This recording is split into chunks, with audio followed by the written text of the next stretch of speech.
Assalamualaikum warahmatullahi wabarakatuh. Kami dari kelompok 8 akan menjelaskan bab yang ada dalam analisis bisnis. Link bisnis proses adalah representasi dari fungsi-fungsi yang berkaitan dengan kegiatan input, control, output, and research. Jenis utama dari modeling bisnis proses adalah yang pertama model awal, yaitu situasi saat ini, dan yang kedua adalah model situasi baru yang memberikan tujuan dan harapan ke depan. Proses bisnis adalah cara di mana organisasi melakukan operasi internal dan layanannya kepada pelanggan. Ada 3 jenis proses bisnis. Yang pertama, proses manajemen, proses yang mengendalikan operasional dari sistem. Yang kedua, proses operasional, proses yang meliputi bisnis inti dan menciptakan aliran tujuan utama. Yang terakhir adalah proses pendukung, mendukung proses inti namun harus ada sebuah proses pendukung lainnya.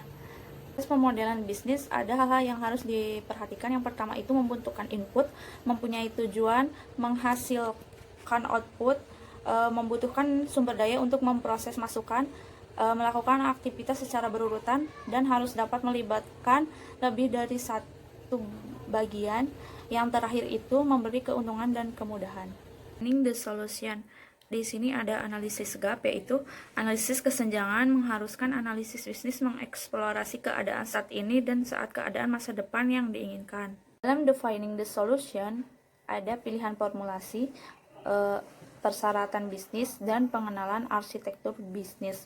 Pengertian arsitektur bisnis adalah cetak biru perusahaan yang memberi pemahaman tentang organisasi yang digunakan untuk tujuan strategis dan taktis.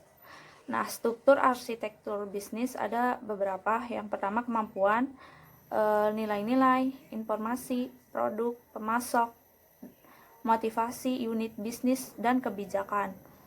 Sedangkan teknik arsitektur bisnis yang pertama itu pemodelan kapabilitas bisnis, dan kedua analisis aliran nilai. Defining juga ada identifikasi kegiatan pada BAM 3 kategori, yaitu beroperasi memuaskan atau tidak adanya tindakan segera.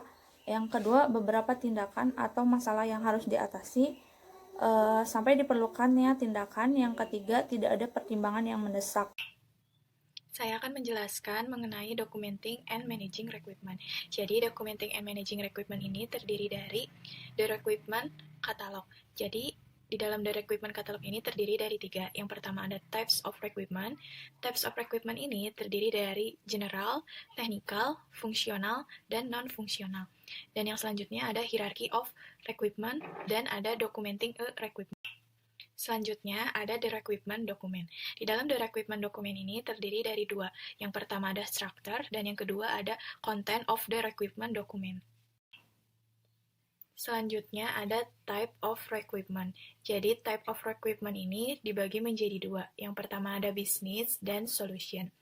Di dalam bisnis terdiri dari general dan technical.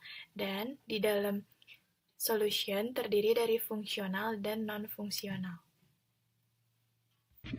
Dalam kesempatan kali ini saya akan menjelaskan tentang making business and financial case. Nah, business case adalah dokumen kunci dalam proyek analisis bisnis dan merupakan tempat di mana analis mempresentasikan temuan mereka dan mengusulkan tindakan untuk dipertimbangkan oleh manajemen senior. Nah, lalu itu ada identifying option. Hal pertama dalam menyusun bisnis case adalah mengidentifikasi berbagai opsi yang ada untuk menyelesaikan masalah bisnis. Dan sekarang ada struktur of business case. Yang pertama ada introduction, management summary, description at the current situation, option considered, analysis of cost and benefit, impact assessment. Dan ada faktornya. Yang pertama ada constraint, yang kedua ada assumption, yang ketiga ada risk, yang ketiga ada defense, dan yang kelima yang keempat ada defense, dan yang kelima ada issues. Bab ini menjelaskan tentang delivering the business solution.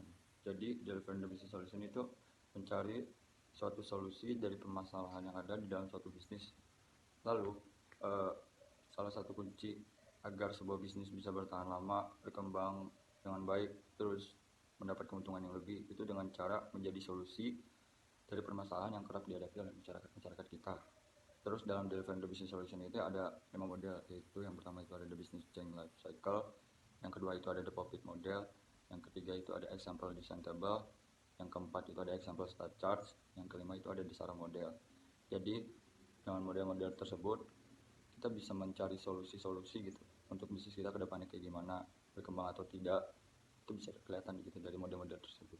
Terima kasih.